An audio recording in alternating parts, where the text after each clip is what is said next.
내용입니다. 1번은 2022년 2월 28일 날 개정됐고요. 우리 암기 프린터는 13번에 맨 밑에 있습니다. 그 13번 맨 밑에 보면은 수도권 광역시 세종시는 1억 원 이상, 지분거래는 금액과 무관하게 기타 지역이란 수도권 광역시 세종시 외의 지역은 6억 이상 토지 취득 자금 조달 계획 제출해야 된다. 그래서 2번 답이 3억이 아니고 1억입니다. 1번 보면 수도권 광역시 세종특별자치시의 경우 지분거래하는 경우는 금액과 무관하게 자금조달계획서 제출해야 됩니다. 토지 취득 자금조달계획서인데 이때 토지란 건축법상 사용 승인 받은 건축물이 없는 토지를 말한다 이렇게 돼 있어요. 그러면 나대지를 말하는 거죠. 건물이 있는 토지는 상가 있으면 그 토지는 토지 취득 자금조달계획 제출할 필요 없습니다. 2번이 답입니다. 수도권 광역시 세종특별자치시에서 지분거래가 아닌 경우에는 1억 원 이상이 아니라 3억 이상이 아니라 1억 이상 토지취득 자금조달 계획 제출해야 된다. 따라서 2번이 답이고요. 3번 신고 대상 토지거래계약 체결로부터 역산하여 1년 이내에 매수한 다른 토지가 있는 경우에는 그 토지 가격을 거래가격에 합산하여 계산합니다.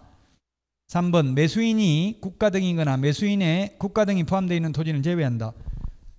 매수인입니다. 매수인. 거래 당사자 중 일방이 이렇게 하면 X입니다. 매도인이 국가라도 매수인이 개인이라면 자금조달계획 제출해야 됩니다. 5번 수도권 광역시 세종특별자치시 외의 경우에는 6억 이상 토지를 취득하는 경우에만 자금조달계획서를 제출해야 된다. 6억 초과가 아니라 이상입니다. 지금 규제되어 있는 걸 보면 어디를 투자해야 돈이 된다는 이야기, 주택이나 토지를 투자해야 돈이 된다는 이야기죠.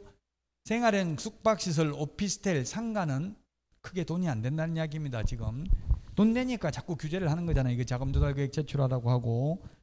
1번에 2번이 답이 되겠습니다. 2번 이거는 2020년 12월 10일 날 개정돼 가지고 작년에도 출제됐습니다. 1번 법인 외의자가 조정대상 지역이나 투기과열지구 소재하는 주택거래계약을 체결한 경우에는 거래대상 주택의 취득에 필요한 자금조달계획을 신고해야 된다.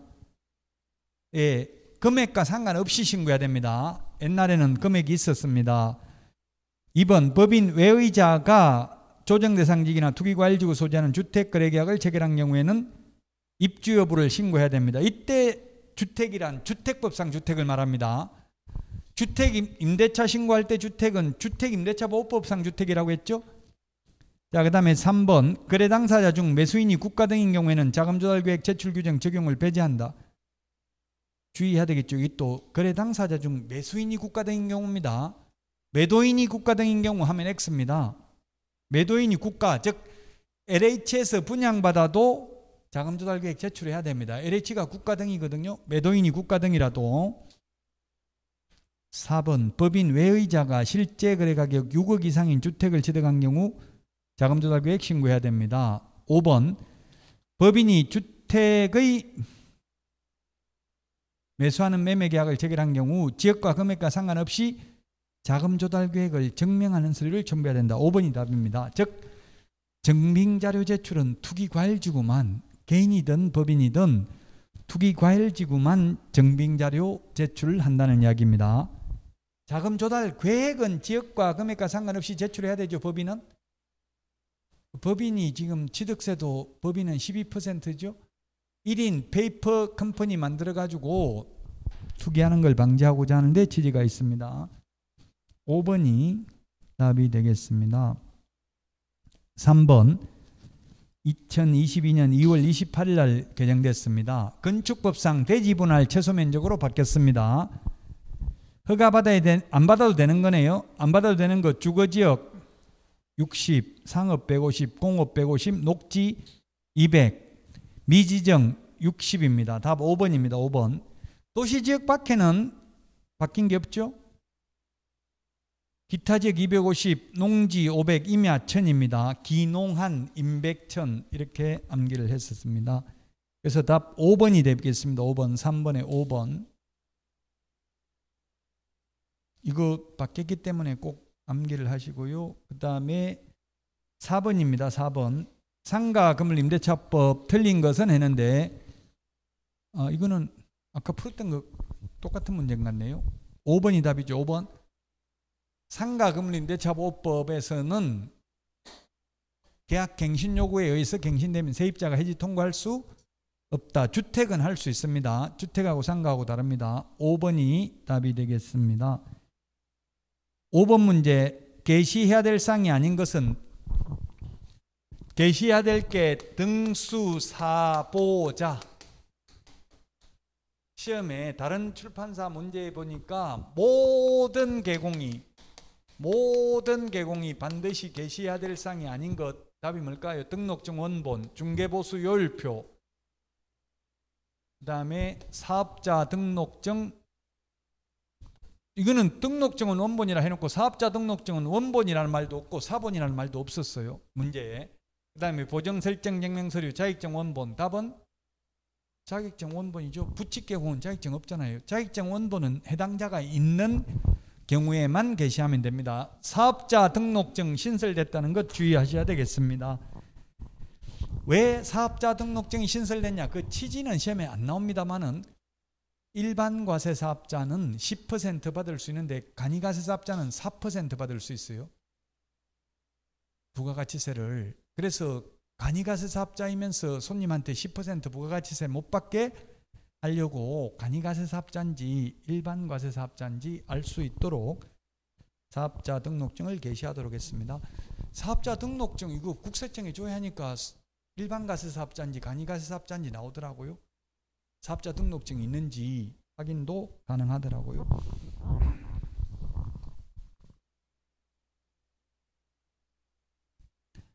자, 그래서 1번이 답입니다. 실무교육 시험에 이때까지 나왔던 것 다음 중 게시해야 될 사항 아닌 것. 답이 실무교육 수료증 원본, 그 다음에 협회 회원 가입 증명서, 부동산 거래 정보망 가입 확인서 이런 거 게시하라는 말은 없습니다. 근데 현업에 가보면 해놨어요. 실무교육 수료증도 막 사진 붙여가지고 다 게시해놨어요. 왜 헷갈리는 거예요? 이게 해야 되는 건가 싶어가지고 액자해가 쫙 해놓으면 뭔가 손님들이 보니까 시도지사 해놓으면 공신력이 있잖아요. 경기도지사, 뭐 서울시장 이렇게 실무교육을 시도의사가 하잖아요. 그리고 또 건국대학교 같은 데는 총장 명의로 주고요. 동국대학교, 제가 강의하는 동국대학교 행정대학원은 행정대학원 원장 명의로 줘요, 수료증을. 대학교에서 받으면. 그래서 그러놓으니까 어떤 분이 동국대학교 행정대학원 나오셨습니까? 저보고 묻더라고요. 제가 웃으면서 아니 그냥 공부 조금 했습니다 이렇게 겸손하게 말하니까 아유 총각이 너무 착하네 이러더라고요. 그 거짓말 사기 칠 수는 없잖아요. 제가 동국대 행정대학원 나온 것도 아닌데. 그러니까 총장 이런 명의 수료증도 협회에서 받으면 협회 회장 명의로 줘요. 아직까지 우리나라는 왠지 대학 총장 이런 게 뭔가 좀 더 공신력이 있어 보이죠. 또 대학원 원장 이렇게 하면. 작년까지 코로나 때문에 실무교육을 인터넷으로만 받았습니다. 전국 어디에 거주하든지 뭐 제가 하는 동국대학교에 그냥 인터넷에 동국대학교 공인중개사 실무교육 이렇게 치면은 사이트 나옵니다. 그 사이트에 접속해서 돈 내고 교육받고 수료증 출력해서 제출하면 됩니다. 근데 이제 올해부터는 모르겠어요. 이게 비대면을 안 할지도 모르겠어요. 이때까지는 했다고요. 코로나 이후는 비대면으로. 비대면으로 하니까 편리하고 좋은 점은 있는데 나쁜 점은 뭔가 정보 교류를 할 수 없는 거예요. 실무교육 받으면서 4일 동안 만나가지고 이야기해보고 그러면 옆에 사람들은 뭐 어디 개업할 건지 이런 거 같이 밥 먹고 하면서 어느 정도 정보 교류를 할 수 있잖아요. 그래서 장단점이 있습니다. 5번의 답 1번입니다. 6번입니다. 이거 확인 설명해야 될 내용하고 전속 중개계약 시 정보 공개해야 될 내용으로서 공통적 정보가 아닌 것. 답 5번입니다. 디귿의 바닥면의 상태는 확인 설명해야 되는 것으로 신설됐습니다. 근데 정보 공개하라는 말은 없습니다. 그 다음에 공시지가는 정보 공개는 해야 되는데 확인 설명할 의무는 없습니다. 시험에 출제됐어요. 감정평가사 시험에도 공시가격 설명해야 된다. 공시가격, 공시지가, 개별 공시지가 설명할 의무 없고 거래 예정 금액을 설명하라고 되어 있죠. 거래 예정 금액이나 예정 가격이나 예정 가액이나 특별히 구분의 실익은 없습니다. 뭐 경제학에서는 다르다 하더라고요. 금액하고 가격하고. 근데 우리 공인중개사법에는 아무 생각 없이 출제했을 거니까 그래 예정금액이 정확한 표현이긴 해요. 시행령에 있는 걸로는. 그 리얼도 공통적인 거 아니고 토지 이용 계획도 확인 설명만 할 내용이죠. 그 다음에 중개보수 산출 내역도 설명만 할 내용이고요. 취득시 부담할 조세도 설명만 할 내용입니다. 우리 암기 프린터 5번, 6번에 규정되어 있습니다. 답 5번입니다. 밑에 해설에 나와 있으니까 보시면 되겠고요. 7번 농지 취득자익증명 농지심의위원회 심의를 거쳐야 하는 거. 이거는 제가 처음으로 문제 냈습니다. 이 문제는 농지법 시행령에 있습니다. 이번에 농지법이 개정됐으니까 농지심의위원회 심의를 거쳐야 되는 건 14일 걸리죠. 14일. 어떤 걸 심의받아야 되냐 하면은 첫 번째 허가구역 안에 있는 농지를 취득하는 경우. 허가구역에서는 가급적이면 이게 땅값 자꾸 올라가니까 그래 못하게 하려고 그러는 거죠. 지금 용인시 원산면 SK 하이닉스 부지 근처에 허가구역으로 지정됐잖아요. 서울에 구룡마을 허가구역으로 지정되어 있고요. 그 다음에 3기 신도시 예정지역 이런 데 투기할까 봐 그러는 거예요. LH지구는 광명시형 신도시 투기 사건 때문에 생긴 겁니다. 맞습니다. 자, 그 다음에 니은은 기출문제 이렇게 기억니은 이런 식으로 시험에 나온다 했죠. 그래서 제가 기출문제 형태로 문제 만들어 봤습니다. 자, 그 다음에 니은의 취득 대상 농지 소재지 관할 시장, 군수, 자치구 또는 연접한 시장, 군수, 자치구에 거주하지 않으면서 그 관할 구역, 그 관할 시, 군, 자치구에 소재한 농지를 2022년 8월 28일 이후 처음으로 취득하려는 자. 이천에 살면서 저기 인천에 있는 거 사고 이거는 뭔가 농사 안 지을 가능성이 많잖아요. 그러니까 이게 농지 심의를 거쳐야 된다고. 진짜 농사 지을 의사가 있는지. 물론 법적으로는 꼭 통작거리 출퇴근하면서 농사 지을 수 있는 거리가 정해져 있는 건 아니죠. 그럼 뭐 인천에 가서 맨날 출퇴근하면서 농사 짓겠다 하면 이제 관리 대상이 되겠죠. 모니터링을 하겠죠. 진짜 농사 짓는지. 그럼 안 지으면 바로 이행강제금 부과하겠죠. 실제 그러니까 쉽게 말하면 자기 동네에 있는 거 사는 게 아니고 남의 동네 사는 거는 이상하잖아요. 옆에 인근에 있는 거, 만약에 이천에 거주하면서 여주에 있는 거 사는 건 상관없겠죠. 근데 저기 연천에 있는 거 사고 이런 거는 뭔가 이상하니까 심의 대상이고요. 그 다음에 D급 한 필지의 농지를 2인 이상이 공유로 취득하는 경우, 3인 이상이 공유로 취득하는 경우입니다. 3인 이상이.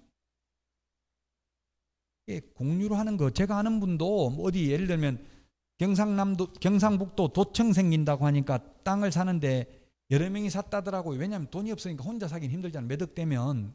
그 이게 투기 목적으로 보는 거예요. 농사 지으려면 여러 명이 같이 사는 게 잘 없잖아요. 농사는 경자유전의 원칙이니까. 그래서 2인 이상이 아니고 3인 이상입니다. 3인 이상. 리얼 농업법인이 취득하는 경우 이게 가짜로 영농법인 세워가지고 투기하는 게 많이 적발됐어요.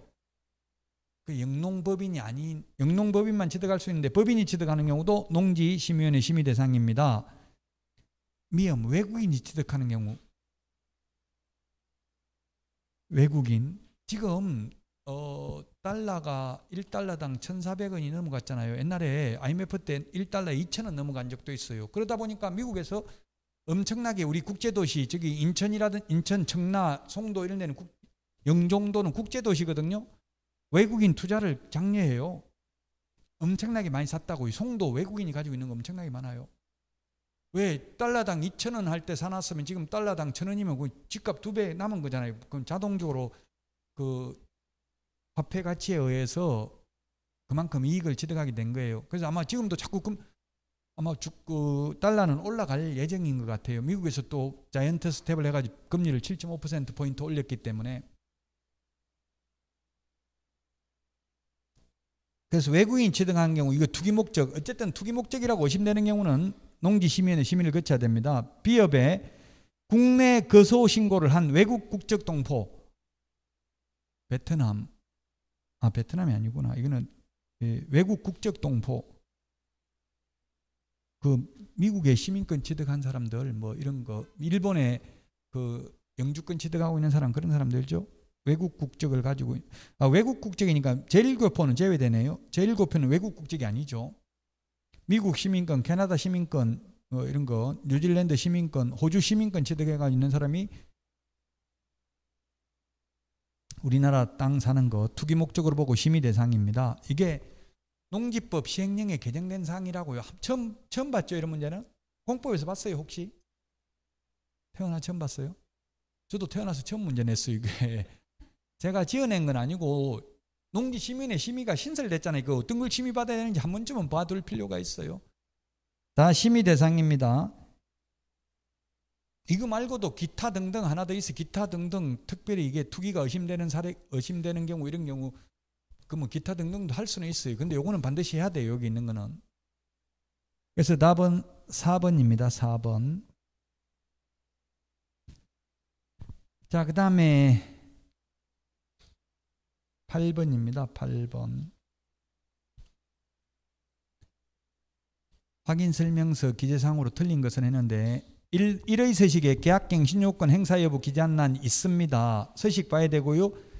그 다음에 2번 다가구 주택 확인 서류 기재한 난 있습니다. 1의 서식에. 다가구 주택이 중개사고 많이 나잖아요. 방이 19개인데 그 전세 다 빼버리면 깡통주택이 될 수도 있죠. 뭐 예를 들면 10억짜리인데 전세를 보통 뭐 다가구 주택 19개 이런 거 보통 옛날에는 한 10억 정도밖에 안 했어요. 10억. 비싸봐야 뭐 20억 이 정도인데 한 10억인데 그러면 방 10개면 1억씩 보증금 다 1억씩 빼버리면 19개면 19억이잖아요. 예를 들면. 그러면 20억짜리를 하더라도 나중에 경매 넘어가면 떼일 가능성이 많죠. 뒤에 있는 사람은 배당 다 못 받을 가능성이 많다고요. 그래서 다가구 주택인 경우에는 선순위 세입자 보증금이 얼마인지 이런 걸 확인, 동사무소에 가서 열람해 보면 확인할 수 있죠. 이런 걸 제출했는지 여부를 기재하는 안이 있다고요. 자, 그 다음에 1의 서식에는 종합부동산세, 재산세 6월 1일 대상 물건 소유자가 납세물을 부담한다는 내용이 있다. 맞습니다. 근데 3의 서식에 종합부동산세, 재산세 6월 1일 대상 물건 소유자가 납세물을 부담한다는 내용이 기재되어 있다. 이건 틀렸습니다. 재산세는 4가지 서식 모두 다 있는데 종합부동산세는 1, 2의 서식에만 해당 물건 소유자가 납세물을 부담한다는 내용이 기재되어 있습니다. 그래서 4번이 틀렸습니다.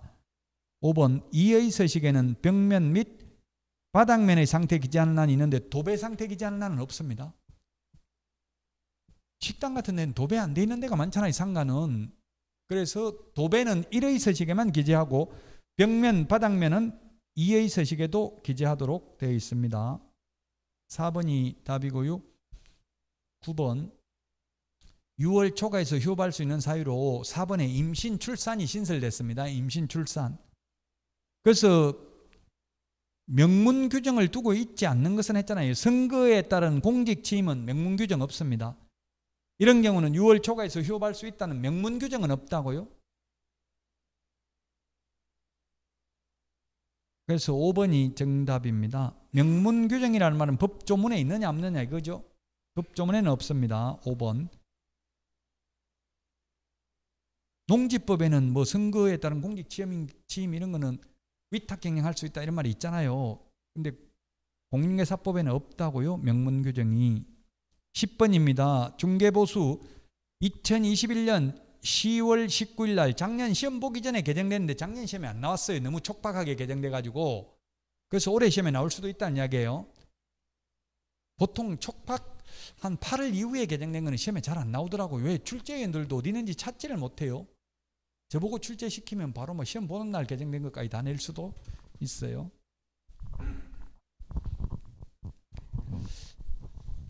(10번에) 1번 주택의 중개에 대한 보수는 의뢰인 쌍방으로부터 각각 받되 그 일방으로부터 받을 수 있는 한도는 매매 교환의 경우 거래금액의 1000분의 9 이내로 하고 임대차는 1000분의 8 X네요. 주택은 매매는 1000분의 7 임대차는 1000분의 6이죠. 15억 이상인 경우 이 범위 내에서 다시 시도 조례를 정합니다. 1번이 개정되기 전의 내용입니다. 2021년 10월 19일 개정되기 전에는 1번처럼 돼 있었죠. 이게 집값 올라가 가지고 중개보수를 사실상 깎은 거나 마찬가지잖아요. 그럼 집값이 내려가면 또 중개보수 올려주겠어요? 안 올려주겠어요? 안 올려주죠. 한번 깎고 나면. 세계적으로 물론 세계적으로 이 말은 OECD 국가 중에서는 우리나라가 중개보수 최고 낮습니다. 10% 다른 나라 중국 같은 데는 뭐 10% 받고 그러더라고요.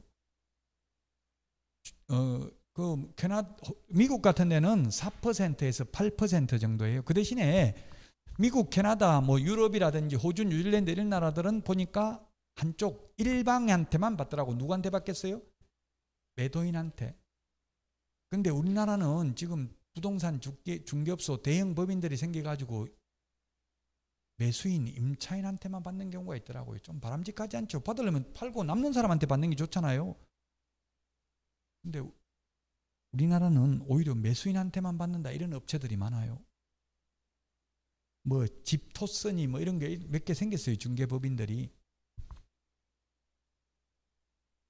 자, 1번이 틀린 정답이고요. 2번은 토지의 경우, 즉 주택 외의 경우 매매든 임대차든 다 천분의 9 쌍방 각각 받죠.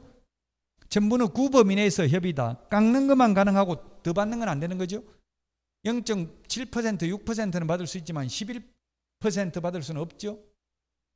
0.9% 범위 내에서 0.9나 천분의 9나 같은 말입니다. 교환의 경우 거래금액이 큰 걸 기준으로 하고요. 그 다음에 4번 동일 3번 들어가면 집 팔고 그 자리에 세입자를 눌러서 하는 경우에는 매매에 대한 중개보수만 받는다. 자, 그 다음에 5번 주택의 면적이 2분의 1 이상이면 전부 주택에 대한 보수를 적용한다. 시험에 주택의 면적이 3분의 1인 경우 3번 출제됐습니다. 주택의 면적이 3분의 1인 경우, 이 말은 상가인 경우, 주택이 아닌 경우 이렇게 봐야 되겠죠. 무조건 0.9% 범위 내에서 당사자 협의입니다. 주택의 면적이 3분의 1이라면 2분의 1 이상이 주택이어야 전부 주택에 대한 보수 규정을 적용합니다. 자, 여기까지 하고 다음 주에 뵙도록 하겠습니다. 그 영국 총리 2차 대전 때 처칠이 never 절대로 포기하지 말라 이런 말을 해가지고 결국 이 나치 독일을 무찌르고 승리했습니다. 2차 대전에서. 그러니까 여러분들도 절대 포기하지 마시고 모든 수업 이제 얼마 안 남았으니까 끝까지 다 듣고 최선을 다해서 꼭 합격하시기를 바라겠습니다. 수고하셨습니다.